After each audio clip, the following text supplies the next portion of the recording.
What if I told you that the world's first invisible aircraft was built not by the Americans, not in the secret hangars of the Nevada desert, but in the dying Third Reich, out of ordinary wood and a handful of charcoal dust? Sounds like nonsense, like a fabrication, like yet another legend for the gullible? Now hold on tight, because this legend has already been tested, for real, at a closed military range, and the result turned even seasoned engineers gray. This machine had no fewer than 3 names, 3 masters, and one secret that is hidden to this day. Its silhouette is frighteningly like the most expensive bomber of our time, the very one that would come into the world only almost half a century later. Coincidence? Chance?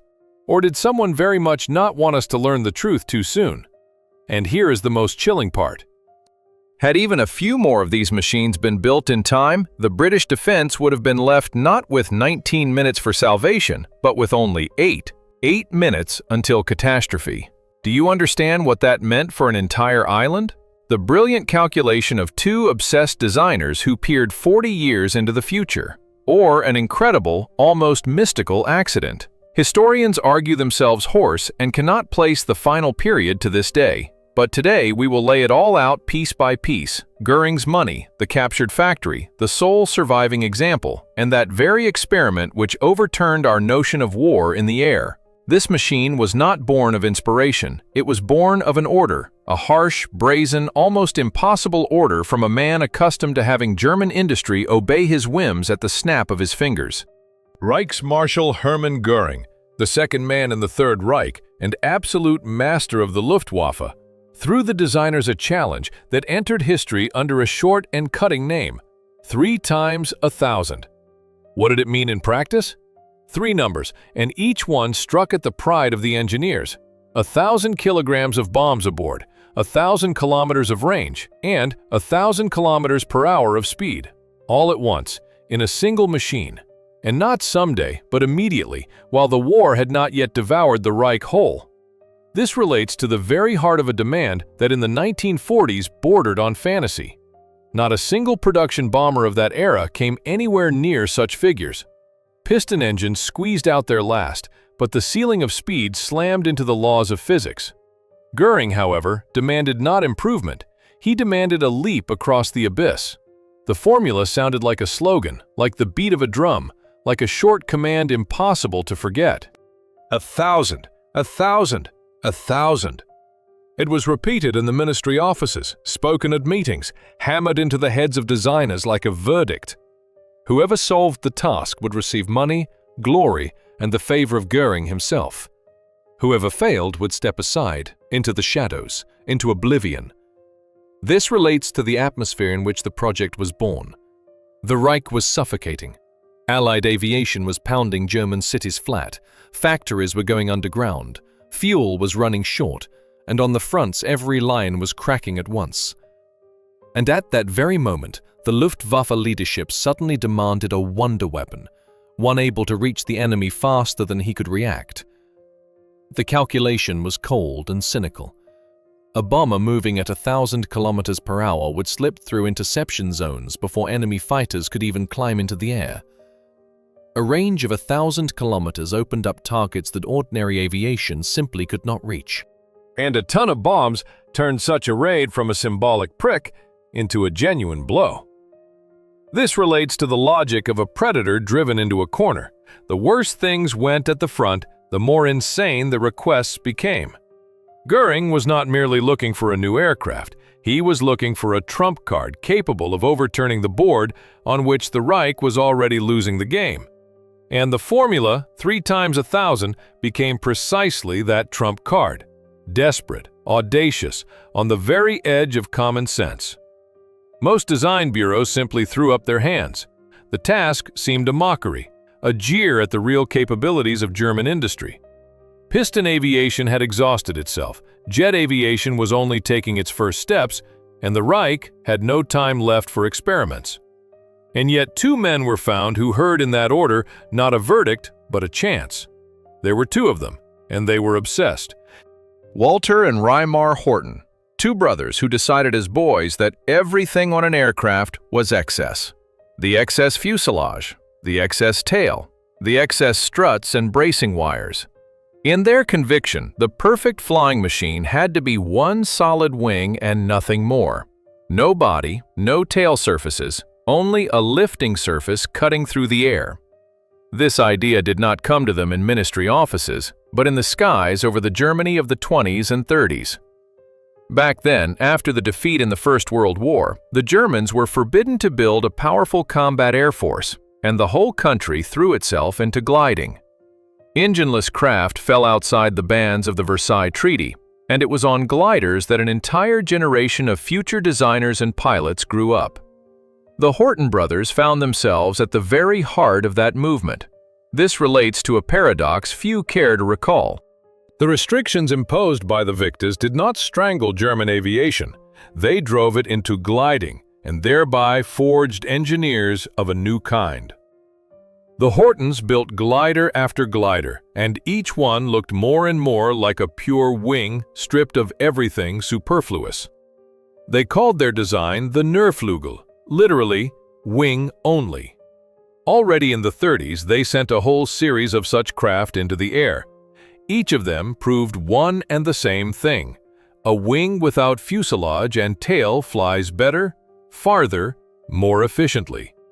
Air resistance dropped to unheard-of levels, and the craft literally slid across the sky, losing a minimum of energy. What for other designers was theory out of a textbook became, for the Horten brothers, a way of life. This relates to the very heart of their engineering faith. They proceeded from a simple law of aerodynamics. The fewer protruding parts an aircraft has, the less the air slows it down. A fuselage creates drag. A tail creates drag. Numerous struts and joints create drag. Strip all of it away and only the wing remains, carrying itself and yet barely resisting the oncoming stream. And so, when Göring's order rang out with its impossible 3 times 1,000 formula, the brothers understood this was their hour. Where ordinary bombers slammed into the wall of drag and could not accelerate, their flying wing held a gigantic reserve. Less drag means higher speed at the same thrust. Less drag means greater range with the same fuel. Their years-long obsession suddenly matched the Reichsmarschall's demand perfectly. This relates to that rare moment when a fanatical idea meets a state order. The Hortens were not adapting to the 3 times 1,000 formula. They had been moving toward it for 20 years without knowing it. Their gliders of the 30s already carried the seed of the future machine. All that remained was to increase the dimensions, strengthen the structure, and harness the newest jet thrust to it in place of feeble piston engines. Reimar Horten was the brain of this duo, a man of calculation and pure aerodynamic intuition. Walter, for his part, supplied the driving force, the connections, the knack for reaching the right people in the ministry. Together they formed a dangerous combination, a brilliant theorist and a stubborn practitioner, ready to stake everything on a single design that no one else took seriously. This relates to the key fork in the entire story. The major aviation firms of the Reich looked upon the flying wing with distrust, regarding it as the whim of enthusiasts. But it was precisely this whim that turned out to be the only real path to fulfilling Göring's insane order. And when it became clear that classical designs were powerless, the bet on the radical idea of the Horten brothers ceased to look like a gamble. They offered not merely a blueprint, they offered an entire philosophy of flight, hard-won through years of trial, error, and stubborn tests over the German fields. A philosophy in which there was no room for anything superfluous, only bare efficiency honed to the limit. And it was precisely this philosophy that became the foundation of a machine destined to look decades ahead. And now, the detail that still takes the breath away from modern engineers. The most advanced jet craft of the Reich, the machine today called the first stealth aircraft in history, was built not from titanium, not from secret alloys, and not even from the usual aluminum. Its wing was made of wood, of ordinary plywood, the kind one could find in any furniture factory. Does it sound like a mockery? Only at first glance. By the year 1943, the Reich was catastrophically short of strategic metals. Aluminum went to engines and to production fighters, and no one intended to waste it on a risky experiment. Wood, on the other hand, was at hand. There was plenty of it, and thousands of craftsmen across the country knew how to work it. This relates to a forced but ingenious solution. The designers took two sheets of plywood and joined them together, forming a strong and light wing skin. The technology in itself was nothing unheard of. Wooden aircraft had been built before, but the devil, as always, hid in the details, or more precisely, in what exactly those sheets were glued with. The composition of the glue became the central riddle of the whole structure. Between the two plywood layers they laid not ordinary carpenter's glue, but a strange, almost alchemical mixture. It contained wood sawdust and charcoal powder. Yes, charcoal precisely, ground fine, dark, rubbed into the adhesive mass that bound the wing skin into a single whole. This relates to that very piece of evidence around which, decades later, a genuine investigation would unfold. Why add charcoal dust to the glue of a wooden aircraft? Wood sawdust can still be explained. It added volume, saved expensive glue, gave the mass the needed consistency. But charcoal? Charcoal adds no strength. Charcoal makes the wing no lighter. Charcoal is simply not needed where the matter is the pure mechanics of a structure. And yet there they put it, deliberately, by recipe, in a strictly measured proportion. The dark powder lay between the layers of wood, hid beneath the skin, dissolved into the adhesive mass, and fell silent for long years, like a loaded but not yet fired gun. None of the outsiders attached any importance to it then. A wooden aircraft with charcoal glue looked like nothing more than a forced wartime improvisation. This relates to what would be seen much later, when the machine was taken apart by specialists of an entirely different era. They would take samples of this glue, study it under instruments unavailable in the 40s, and ask the very same question: why is charcoal here? And the answer would split the researchers into two irreconcilable camps, whose dispute has not quieted to this day. For now, in the midst of the war, everything looked utterly ordinary.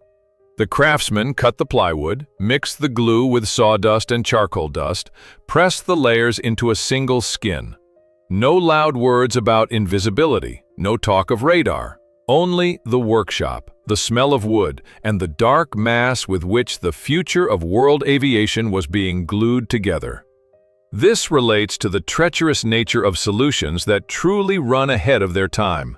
They almost always look unremarkable at the moment of their birth.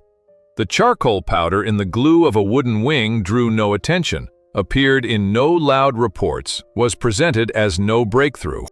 It simply was. A quiet, dark element hidden inside the structure, one destined to become the heart of one of the great riddles of the Second World War.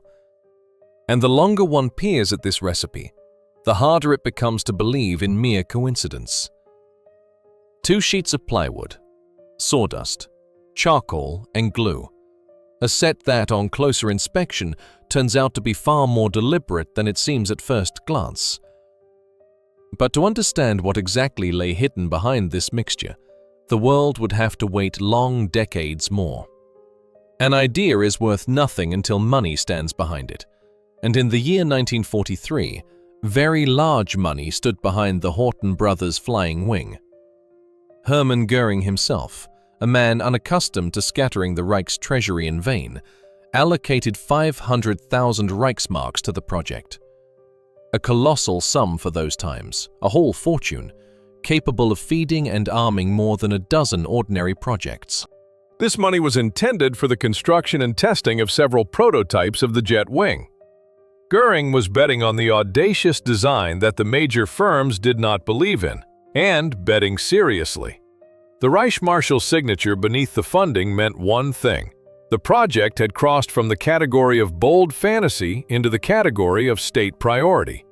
This relates to the moment when the dream of 2 obsessed designers finally took on flesh. The funds received allowed full-scale work to unfold, and already in March of the year 1944, the first large craft of the new design rose into the sky. Still without jet engines for now, an engineless glider, a pure wing soaring through the air without a single superfluous protrusion. And here is where something happens that sends a chill down the spine even of a modern viewer. The silhouette of this machine had almost nothing in common with the familiar outlines of Second World War aircraft. No jetting fuselage, no tail surfaces, none of the characteristic angular forms of the 40s. Across the skies over Germany glided something smooth, flowing, streamlined, as if cut out of an entirely different era. This relates to the most astonishing visual coincidence in the whole history of aviation. Anyone who has seen the outlines of the American bomber B-2 Spirit, the most famous stealth craft of our time, would recognize them instantly. The same clean-swept form, the same rejection of everything superfluous, the same predatory stroke of a wing without a tail. The machine that rose in '44 looked like the direct ancestor of a craft that would enter service only almost half a century later. The gap of decades seemed to collapse into a single instant. The German glider of the year '44 and the American bomber of the late '80s were separated by whole epochs in technology, materials, and electronics. But in the sky, in the clean silhouette of the wing, they turned out to be disturbingly, almost frighteningly alike. As if someone had peered into the future and brought back a finished blueprint. This relates to the impression the flight made on Göring himself. The Reichsmarshal, it is said, was struck by what he saw. Before him soared not yet another modification of known machines, but something fundamentally new, which neither the British, nor the Americans, nor the Soviet Union possessed. And the decision followed instantly. The project had to be pushed into production at once, handed to a powerful manufacturing base, the pure idea turned into a combat machine. It was then that the fate of the flying wing took a sharp turn. Göring ordered the project handed to the production facilities of the German firm Gotha Wagenfabrik, the very company that for decades had built railway carriages and now was to put the most futuristic craft of the Reich onto the assembly line. This relates to the key fork, after which the machine's history splits in two. On one side, the brilliant idea of the Horten brothers, carried through to the first real flight. On the other, the industrial machine of Gotha, ready to pick up the drawings and rework them for serial production. Two worlds, two logics, two different hands reaching for one and the same machine. The engineless glider did the main thing. It proved the design was viable, that a pure wing holds in the air and obeys the pilot. There remained the last decisive step, to harness jet thrust to this silhouette and turn the soaring ghost into a combat jet craft. And it was no longer the Hortens themselves who took on that step, but the engineers of an entirely different firm. It happens almost always when big money and big politics intervene. One set of people thinks up the idea, and an entirely different set reaps the fruit. The moment the project received Göring's blessing and state funding, those who had previously looked down on the Horten brothers' venture began circling around the flying wing.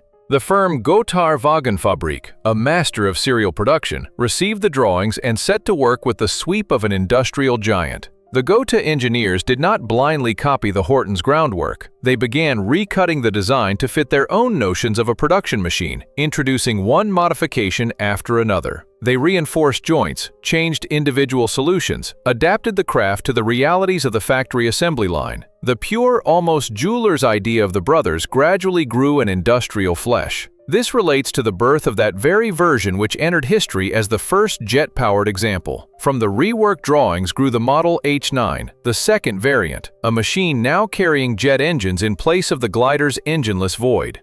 This was no longer the soaring ghost of the year '44, but a full-fledged jet craft, ready to show what the flying wing design was capable of under the press of turbines.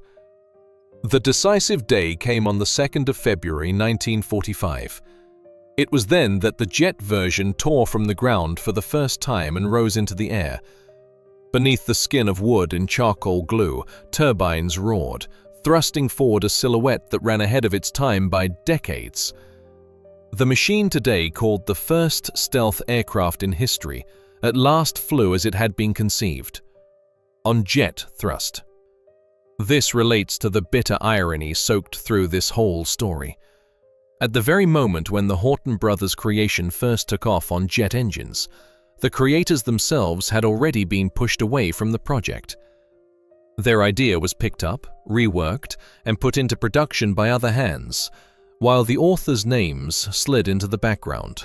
So it often goes in the world of great technology. The one who lights the spark is far from always the one who warms himself at the blazing fire. The behind-the-scenes struggle within the Reich did its work. The production machine of Gotha, the agencies, the officials, and the interests of major firms proved stronger than two stubborn loners with their gliding past. The Hortens were gently but firmly let out beyond the bounds of their own project, left to let others finish someone else's work. The machine went on living, but now without its fathers at the helm. This relates to where the displaced brothers directed their energy. Instead of perfecting the jet wing, the Hortens plunged into a new, even more audacious design. They took up the project Horten H-18, the ambitious America bomber, an intercontinental giant conceived for a strike against the United States itself. A desperate, almost insane idea to fly across the ocean and bring bombs down upon another continent.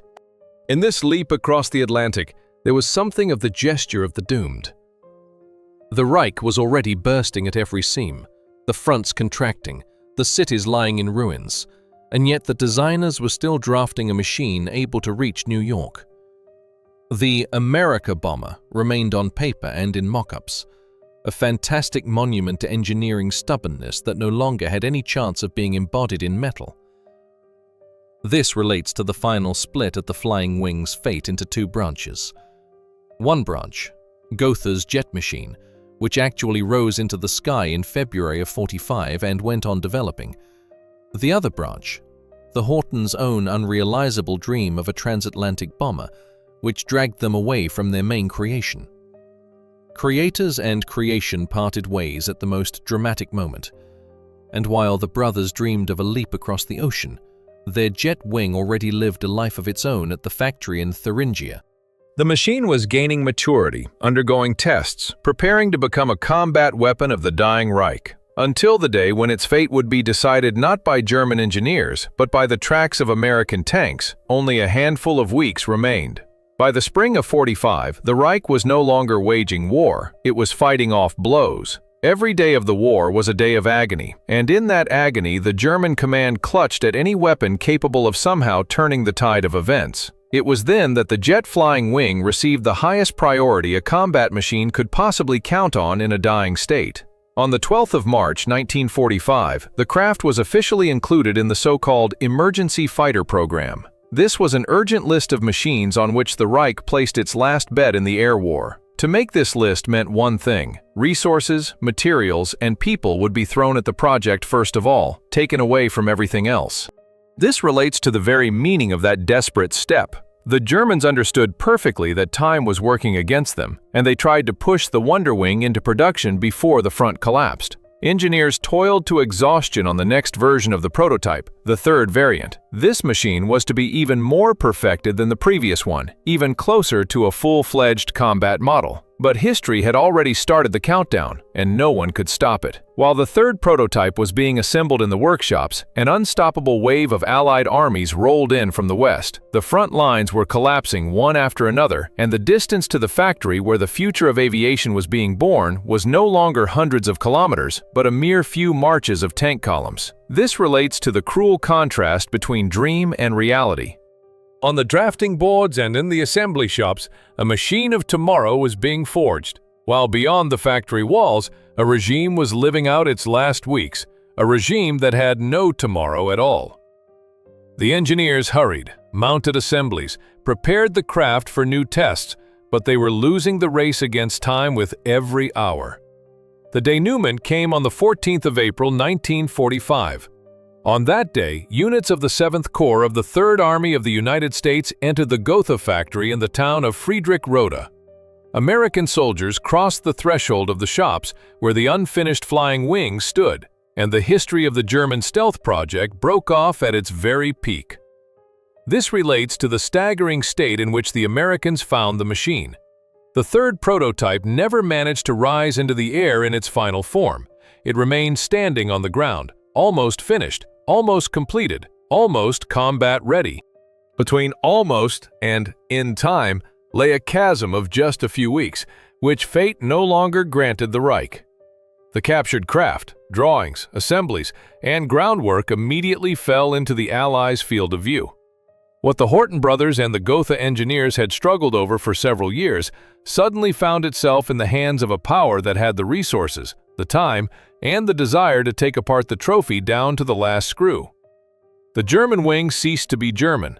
This relates to the meaningful trail that stretches from those April days into the post-war era. Decades later, the most famous flying wing in the world would be not a German, but an American machine.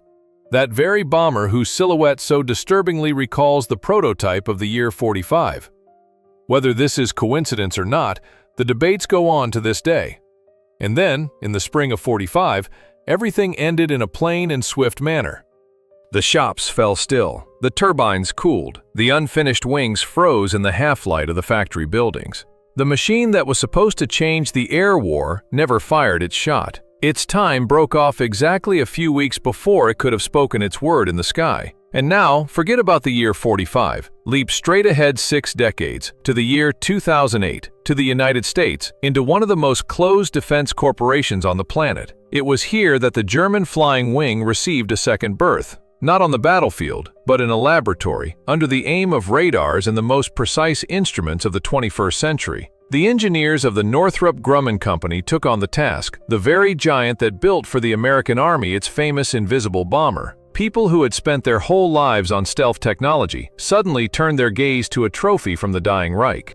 One single question tormented them. Was the German craft of the year 45 truly capable of hiding from radar? Or was all this glory about the first stealth merely a fine post-war legend? This relates to the boldest design of this whole story. To obtain an honest answer, the engineers decided not to model the machine on a computer, but to build it anew, at full size, with their own hands. The full-scale mock-up of the third prototype was assembled with almost religious precision, like restorers of an ancient relic. No concessions, no modern simplifications. The condition was ironclad, to use only those materials available to the Germans in the year 1945. The same wood, the same plywood, the same glue with its charcoal admixture, the same assembly technologies of the war period, modern alloys, the newest composites, and the cunning coatings of the 21st century were under the strictest ban.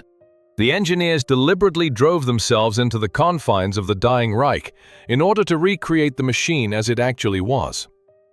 This relates to the rarest of cases, when a weapon of the past is assembled anew by the laws of the past. The Americans did not want to improve the German wing.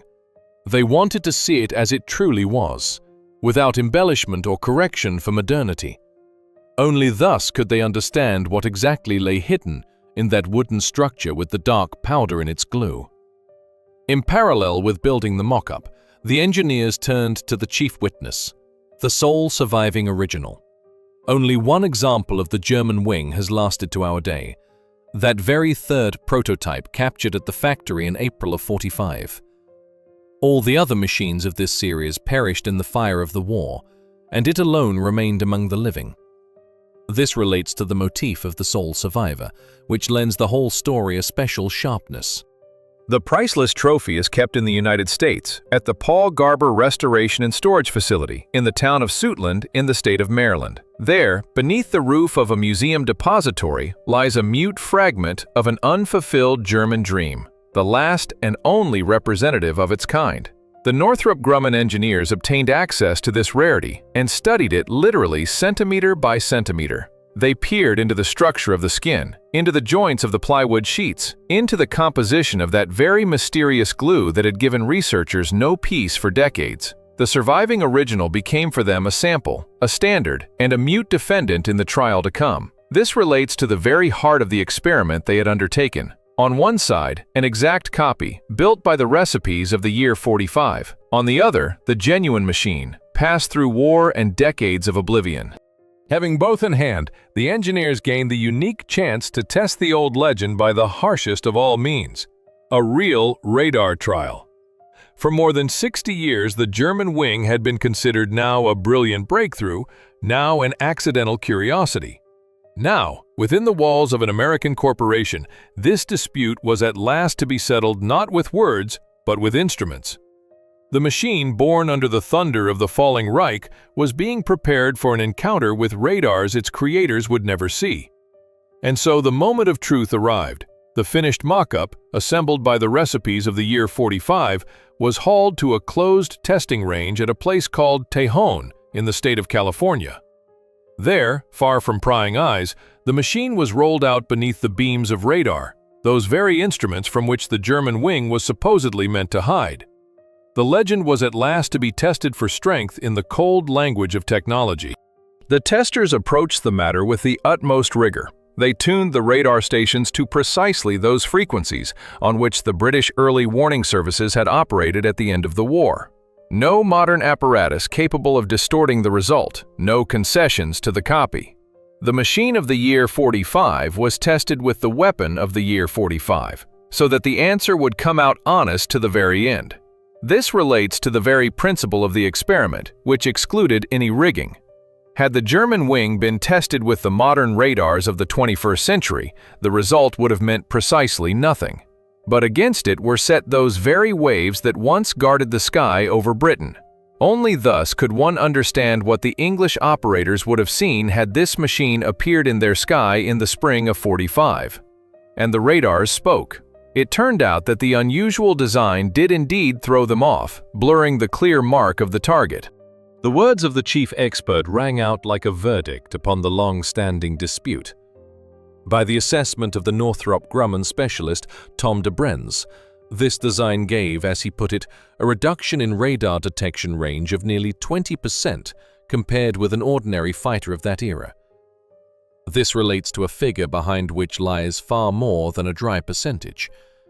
20% of lost detection range is not abstract statistics, but moments stolen from the defense. The later the radar notices the foe, the less time remains to scramble interceptors, aim the anti-aircraft guns, warn the cities.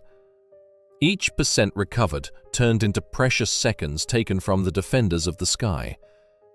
And now the most frightening part of this arithmetic. If to the low observability of the German wing one adds its high speed, the picture for the British defense becomes truly sinister.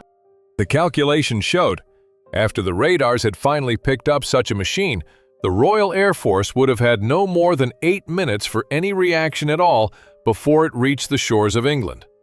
8 minutes for everything. This relates to the monstrous contrast between what was and what might have been. Under ordinary conditions, the British home defense system received about 19 minutes from the moment a target was detected. 19 minutes to scramble the fighters, gain altitude, build the interception, ready the anti-aircraft defense. A sufficient, finely tuned reserve of time on which the whole defense of the island rested. The German wing brought this reserve crashing down by more than half. 19 minutes turned into 8. 11 minutes simply evaporated, swallowed by the wooden skin with its charcoal glue and the predatory tailless silhouette. For the well-oiled British defense machine, such a loss of time meant catastrophe. The interceptors might simply fail to meet the uninvited guest in time. This relates to why the test result made so strong an impression on the engineers themselves. They held in their hands the proof that in the dying Reich, a machine had indeed been created, one able to slip through a defense considered reliable. Not in words, not in legends, but in figures confirmed by the real irradiation of a real mock-up. The old yarn about the first stealth suddenly gained a foundation of reinforced concrete. 8 minutes instead of 19. This simple difference became the culmination of the whole story. Behind it rises the ghost of an air war that might have gone entirely differently had the German wing appeared in the sky a little earlier and in somewhat greater numbers. And it was precisely these figures that made the researchers ask anew, with fresh force, the question that had given no peace from the very start. Was all this a brilliant design or an incredible accident? And so we have come to the central question that splits researchers into two irreconcilable camps. What was it? A cold, brilliant calculation, or a happy accident that fell to the Germans by sheer luck? This dispute has dragged on for decades, and both sides bring forward arguments that are not so easy to wave away. Let us begin with the charge of accident. The skeptics strike at a single point. In the German archives of the war period, not one written proof was found that the Horten brothers deliberately designed the machine against radar. Not a memorandum, not a drawing with a notation, not a single line in a report stating in black and white anything about a struggle with radio location. From the standpoint of the dry document, the theme of invisibility seems never to have been raised at all during the war years. This relates to the weightiest argument of the opponents of the brilliant design. No paper, no intent, they reason. Since in the years 43 and 44, no one wrote down a single word about countering radar, then the wing's low observability is merely a side gift of its unusual shape. A beautiful but unintentional accident later turned into a legend after the fact. But the defense has its own trump cards, and they are quite serious. The first of them is an article by Reimar Horten himself, published in the May issue of an Argentine aviation journal for the year 1950. In it, the designer reasons directly about the link between material and radar, noting that metal surfaces reflect electric waves well and therefore glow brightly on the screen, whereas wooden ones give a weak reflection and are barely noticeable to the radar set. This relates to a testimony hard to write off as a late invention. The article appeared in the year 1950, long before the world spoke of stealth technology at all. In that time, no invisible aircraft yet existed even as projects, and Horten was already coolly explaining why wood hides a machine from radar better than metal. Words spoken decades before the fashion for invisibility ring with special weight. The second trump card of the defense is Reimar Horten's book, which saw the light in the year 1983. In it, the aged designer recalls a most important detail. He had intended to introduce a mixture of sawdust, charcoal, and glue between the layers of wood over large areas of the wing skin, precisely in order to protect the machine from radar. By his words, the charcoal was meant to absorb the electric waves, and beneath this screen, the steel frame and the engines would become invisible to the radar set. This relates to the most direct admission of all that exist in this story. Here, there are no longer any hints or reticences. The designer openly names charcoal an absorber of radar waves, and the whole wooden skin with its dark admixture a screen hiding the metal innards of the machine. If these words are to be believed, the charcoal powder in the glue was no accidental additive, but a conscious weapon against the English radars. But here too the skeptics do not yield, dealing a counterblow. The book came out in the year 83. Precisely when rumors of secret American invisible aircraft were already seeping into the press in full force. Could not the old designer, watching this clamor, have ascribed to himself after the fact an insight he never actually had? Was he not tempted by the glory of a man who outran the very idea of stealth by 40 years? This relates to the fine line between genuine testimony and late self-promotion. Some see in Horten's words the honest admission of a genius who kept silent about his discovery for decades. Others, the attempt of an elderly man to write himself into a fashionable theme and attach himself to someone else's glory. And neither side can present a decisive final proof of its rightness. And so this dispute stands, without a verdict, without a final period. There is the absence of military documents, and there are the direct words of the creator himself, spoken both in the year 50 and in the year 83. There is the logic of accident, and there is the logic of intent, and between them, a wooden wing with charcoal glue which keeps silent and refuses to surrender its last secret. If the documents keep silent, and the designer's words can be read this way or that, there remains a final judge, cold physics. And here, science spoke its weighty word, one that did not close the dispute but made it even more intriguing. It turned out that the German wing hid from radar for two entirely different reasons at once, and one of them did not depend on its creator's will at all. The first reason lies in the very design of the flying wing. Scientists and engineers of the post-war era established a curious fact. A pure wing, without fuselage and tail, possesses in itself a small radar cross-section. Put simply, such a machine reflects noticeably fewer radar waves than an ordinary aircraft of the same era, and this happens regardless of whether the designer thought about radar at all. This relates to the very nature of the classical aircraft, bristling with protruding parts. Large propellers, jutting engine nacelles, the vertical fin and the horizontal tail surfaces. All of this splendidly reflects the radar beam, flaring on the screen as a bright mark. The more such straight and angular surfaces a machine has, the louder it cries out about itself to the radar. The German wing simply had none of this. No tail surfaces, no massive propellers, No characteristic vertical planes that so readily catch and throw back the signal. The wings flowed smoothly into the central part. The body merged with the lifting surface, and the machine had nothing with which to flash brightly toward the radar. It turned out that the very shape, chosen for the sake of speed and range, bestowed invisibility as well. This relates to the treacherous circumstance that plays into the hands of the accident theory's supporters. It emerges that a significant part of the German wing's low observability was built into its geometry automatically, as a side effect of the chase after aerodynamics. The Horten brothers pursued low air resistance, and as a bonus, perhaps without wishing it, received low observability to radar. But physics did not stop there and produced a second surprise, this one playing in the designer's favor. Back in the 80s, long before the famous trial, a group of specialists reached the surviving German wing and conducted the first electromagnetic experiments with its wooden nose fairings. These fairings, built up from thin sheets of veneer about 19 millimeters thick, passed a radar signal through themselves and presented the researchers with a riddle.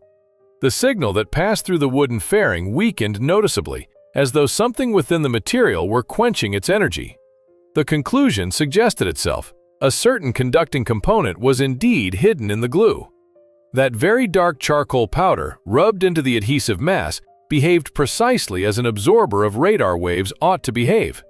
This relates to the point where the accident of shape and the intent of the designer converge in a single knot. On one side, the geometry of the wing, bestowing low observability regardless of anyone's plans. On the other, the conducting additive in the glue, which worked against radar all too aptly to be deemed pure chance.